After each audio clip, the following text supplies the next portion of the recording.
Alirajpur news. Alirajpur की खबर में नगर में आज भोपाल में एमबीबीएस छात्रा रोशनी कनेश की मौत मामले में पीड़ित परिवार को न्याय दिलाने के लिए सड़क पर उतरा। आदिवासी समाज अलीराजपुर के बस स्टैंड पर आदिवासी समाज और नर्सिंग कॉलेज की सैकड़ों की संख्या में छात्राओं ने धरना प्रदर्शन कर राज्यपाल के नाम सौंपा ज्ञापन। भाजपा के वरिष्ठ नेता किशोर शाह ने रोशनी बेटी की मौत पर जताया दुख। सीएम और प्रदेश सरकार से की मांग, कहा प्रदेश में पढ़ने वाली बेटियों को सिख समाज की तर्ज पर 4 इंच की कटार रखने की दे अनुमति।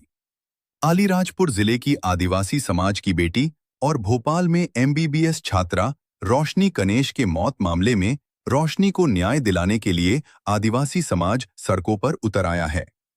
आज अलीराजपुर जिला मुख्यालय के बस स्टैंड पर आदिवासी समाज और नर्सिंग कॉलेज की छात्राओं ने धरना प्रदर्शन कर महामहिम राज्यपाल और राष्ट्रपति के नाम एक ज्ञापन सौंपा।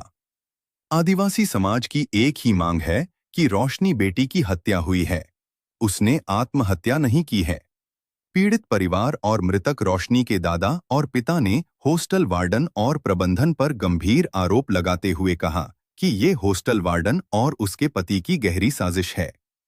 आदिवासी समाज एफआईआर दर्ज की मांग की है। न्यूज अलीराजपुर से यतेंद्र सिंह सोलंकी की ये खास रिपोर्ट। हमने ये भी पूछा कि भाई आप 4 लोग 5 लोग अगर हॉस्पिटल ले जाते देख लिए तो वो सीसीटीवी फुटेज बता दो, या कभी बाहर की दूसरी दुकानों में भी होंगे, हॉस्पिटल में सीसीटीवी फुटेज होंगे, कैमरे होंगे, तो वो हमें रिकॉर्ड बता दो। लेकिन हम 20 घंटे हड़ताल या आंदोलन करने के बाद भी वहाँ की प्रशासन पुलिस सोई हुई है, ये तृप्त हो चुकी है, ये बिक गई है। क्योंकि दादा ने, ईमान जी ने बताया कि कॉलेज मैनेजमेंट ने ही लड़की को पीजी में रखने के लिए कहा गया था। कहीं ना कहीं कॉलेज मैनेजमेंट और हॉस्टल वार्डन ये दोनों मिले हुए हैं। पुलिस ने भी बोला कि ये व्यक्ति ऐसा क्यों करेगा, लेकिन नहीं, ये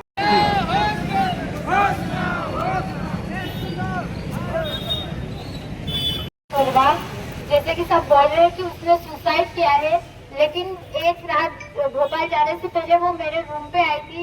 उसने शाम को आई थी, वो उसने मुझसे ऐसा कुछ नहीं कहा कि वो डिप्रेशन में है या फिर उससे पढ़ाई का प्रेशर है या ऐसा कुछ, और वो कहीं भी अच्छे से थी। और उसने मुझसे कहा था कि मैं एमबीबीएस, मैंने उससे पूछा था कैसा चल रहा है, उसने कहा कि ठीक चल रहा है, हम कर लेंगे, सब हो जाएगा। और ये सच हो ही नहीं सकता कि वो सुसाइड कर सकती, क्योंकि उसने, हम लोग 6वीं से 12वीं तक साथ में पढ़े, फिर इंदौर में भी हम साथ में थे तैयारी के समय पर। उसने कभी ऐसा नहीं कहा कि उससे नहीं होगा, जबकि वो हमेशा मुझसे भी कहती कि नहीं हम कर लेंगे, हम कर लेंगे। और उसने एक बार में नीट भी निकाल लिया। और हम मान ही नहीं सकते कि उसने ये सुसाइड किया है, ये मर्डर ही होगा, क्योंकि वो ऐसा कर ही नहीं सकती। वो इतनी, उसको खुद पे इतना सेल्फ डाउट था ही नहीं, वो बहुत कॉन्फिडेंट थी हर चीज के लिए। और हम इस बात पे तो भरोसा ही नहीं कर सकते कि उसने सुसाइड किया। एक रात पहले वो मुझसे मिलके गई और दूसरे दिन ऐसे कैसे हो सकता? हम लोग इतने सालों से साथ में थे, अगर उसको कुछ भी होता तो थोड़ा बहुत तो वो मुझे बताती ही, लेकिन उसने ऐसा कुछ नहीं कहा। भी मैं उचित नहीं समझता है।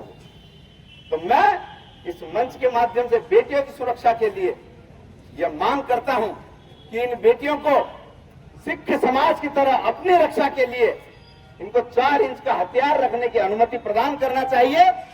और अभी जो दिलीप भाई ने कहा कि माननीय नागर सिंह जी ने मुख्यमंत्री जी से जो चर्चा की है, उसके बाद एसआईटी का जो गठन हुआ है, उसमें प्रशासन के लोगों से मैं आग्रह करना चाहता हूं कि वो केवल मां बाप के बयान नहीं ले, जो लोग इस लड़ाई में शामिल हैं, जो कानून ने अभी ज्ञापन सौंपा है, उन विषयों को जांच कमेटी को अवगत कराया जाएगा और उसमें जो भी आपने जांच के बिंदु दिए हैं उस पर बिल्कुल तात्कालिक करके उसमें वैधानिक कार्रवाई करेंगे। Thank you.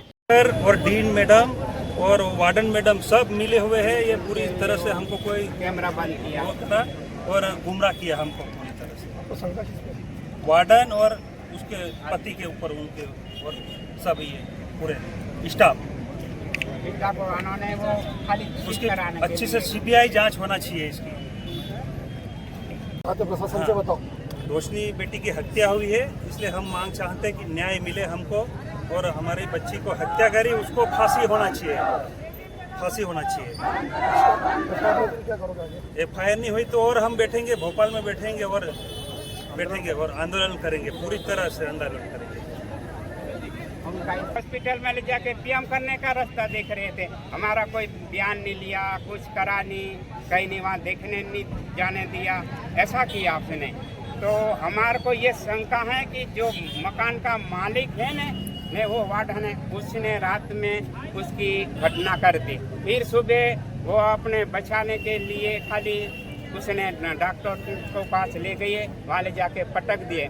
बाकी उनकी पूरी की पूरी उसने पहले जमा रखा कि ये आदिवासी की चोरी है, एक दूर की चोरी है, गुजराती बाउंड्री देने वाले हैं, ये कोई आने वाले हैं नहीं, तो उसको साट कर उसको मारे, ये डॉक्टर बन जाएंगे। तो इनकी पूरी टीम की ये उसने पहले टीम भी बनाई यूँ, ये हमारा कहना है। बाकी जो वार्डन है ना उसका पति ने ये घटना करी है, तो उनके ऊपर कार्रवाई करना चाहिए, उनके ऊपर FIR काटना चाहिए, उनको जेल भागना चाहिए, उनको कट कुछ लेना चाहिए पुलिस को।